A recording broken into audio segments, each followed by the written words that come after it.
Been a great morning, long morning, or an early one. We had our premiere last night in LA at CAA, the agency here that invested in the PLL, coming full circle, and the film called Fate of a Sport that ESPN is now acquired and putting out across all of their channels beginning August 29th on ESPN Plus, September 15th on ESPN, and September 18th on ABC. It is really just about the build of the PLL and my neurosis. So we're hoping everyone enjoys, those of you that choose to watch it, and if you do enjoy, share it with someone else. But this isn't about that. This, right now, is about the end of our 2022 PLL regular season, and this is State of the League.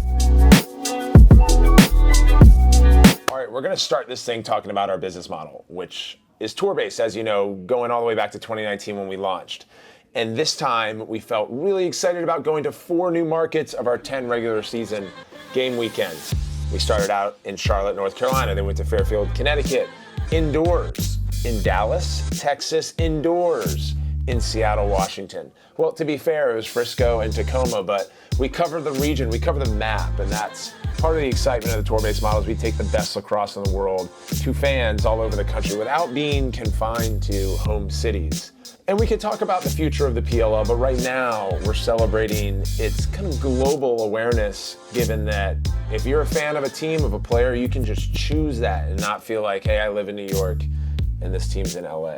So that was really fun. Shout out to those 4 new markets. Shout out to the other 6 that we've been to before in some of those new venues. And one of them we've already announced we're going back, which is our opening weekend game in Albany, New York in 2023. You can get your tickets already. That's gonna be a link in this description. Hi, Allie. Allie, can you come here?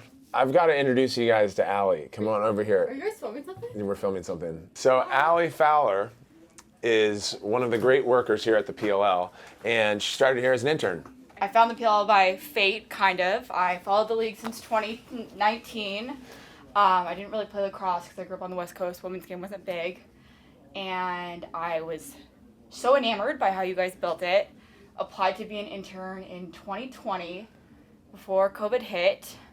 And I only applied to one place. I was like, I'm going to get this job if it's the last thing I do. And now she's a project manager on our growth team. Yeah. So she makes sure that all of our stuff is in order. And these crazy ideas are channeled onto a spreadsheet and they're followed through and delivered on time.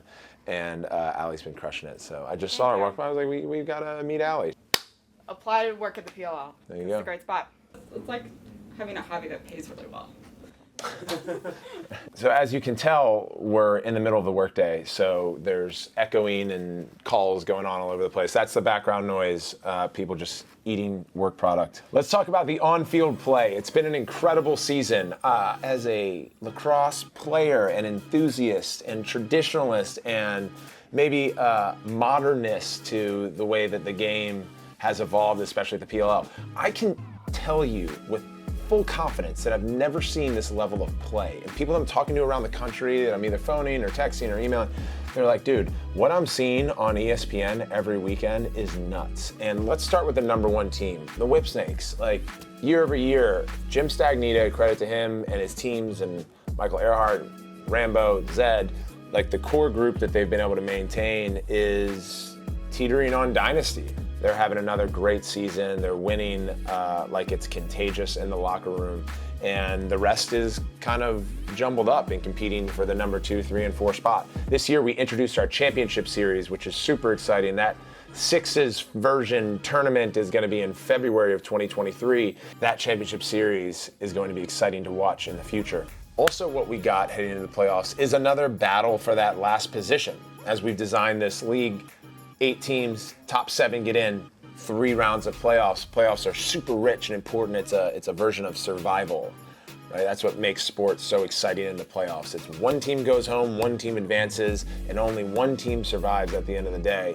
So to build enough drama and excitement around that is super important, and also to benefit the higher ranked seeds. So the Whips get the bye, the top 4 teams play again in February, earn more money, get to play for another championship, and then the 7 and 8 compete for that come from behind spot, which a good call to in 2020. Chaos were 0-4 on the round robin in the bubble and then went all to the championship game and lost to the Whips. So don't count out Chaos. I'm excited for the playoffs, man. I don't know if you are, but we're going to Boston, DC, and Philadelphia. We're expecting huge crowds and a ton of energy. 2 games on ABC, semifinals, championship game on ABC. Let's go. Fate of the Sport on ABC. And ESPN. Let's talk about league performance. Now, when we think about league performance, what do we do as an organization? We drive viewership and distribution. We drive sponsorship and corporate partners and relationship with players. We drive merchandise. We drive tickets. And we drive academy. And then we have our PLL assist arm. So there's all this stuff that we're working on inside of the umbrella of the Premier Lacrosse League. And today I'm going to talk about just 3 things. I'm going to talk about what we did on sponsorship, talk about what we've done on viewership, and I'm going to talk about what we've done with tickets. Let's first talk sponsorship. We brought on a key partner in Cash App. Cash App is now the presenting partner of the playoffs, of the championship, and as you all have seen, the PLL Cash App Championship Trophy, handcrafted by Tiffany, is now the pinnacle standing jewel of what everyone is competing for every season. And there's only one team that gets it. And this thing is sterling silver, 24 karat gold. I think it aligns us with all of the major sports leagues in the world. Cash App has been a fantastic partner among all the other stuff that they do, but bringing kind of the celebration to life that you hope for in sports. Thank you, Cash App. We also have Ticketmaster that really helps our business go. They're a presenting partner of the league, but they design our game weekends, make sure that ticket sales, as I had mentioned, a component of this business, is up 25% year over year. And they do a lot of activations with our players, expecting more this offseason, but they're presenting our end of year awards, which will be in DC, where we name the league's MVP, top offensive player, defensive player, face-off specialist, and so on. So I just want to give a shout out to Cash App, Ticketmaster, and then a slew of other partners that have made this thing happen.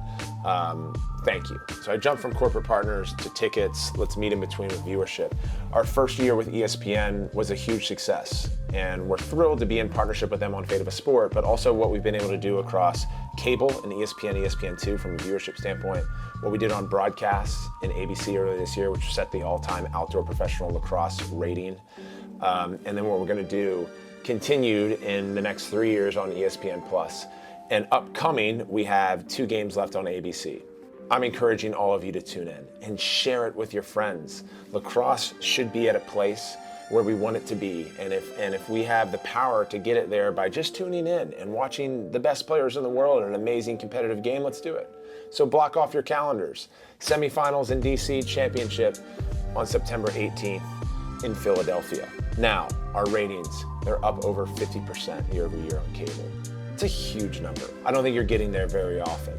Our streaming numbers are continuing to grow. Our average live viewership is just about at an hour, meaning when you tune in, you watch. And then our social media numbers have been magnificent. I made sure I wanted to get this right, so I went to our data scientist, Jake Watts. Actually, he just slacked me, just emailed you some numbers. Video views year to date, 212 million. We're up 170% year over year. That means what we've been able to do on live broadcasts, getting people to tune in live, and then what we call live to tape, essentially across social and digital, 170% increase in video views across our shows. So that's a shout out to our content team, to our growth team, to our marketing team, and everyone here that participates at the PLL, our players for those highlights and behind the scenes action. Now audience, we call O&O, which is owned and operated properties.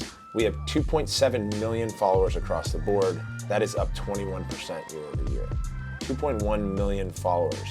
By my estimations, pulling information from different statistics and data surveys across the industry, there are 12 million lacrosse fans. So can we get to 12 million? And that's what we've got. End of regular season, an amazing season. Playoffs are going to be even better. When we talk to the company every week, we talk about the sports metaphors to the workplace. And when you're a championship contender and you finish the regular season and you make the playoffs, you step on that field in the quarterfinals and you know that every detail matters. Every inch is going to make the difference. And we do the same thing here at this company. Every detail, every inch, making sure that you as a fan have an awesome experience when you attend the games, have an enjoyable experience when you're watching them, and that we continue to do this through the playoffs so we're all really hoisting that PLL Cash App Championship Trophy on September 18th. Hope to see you then.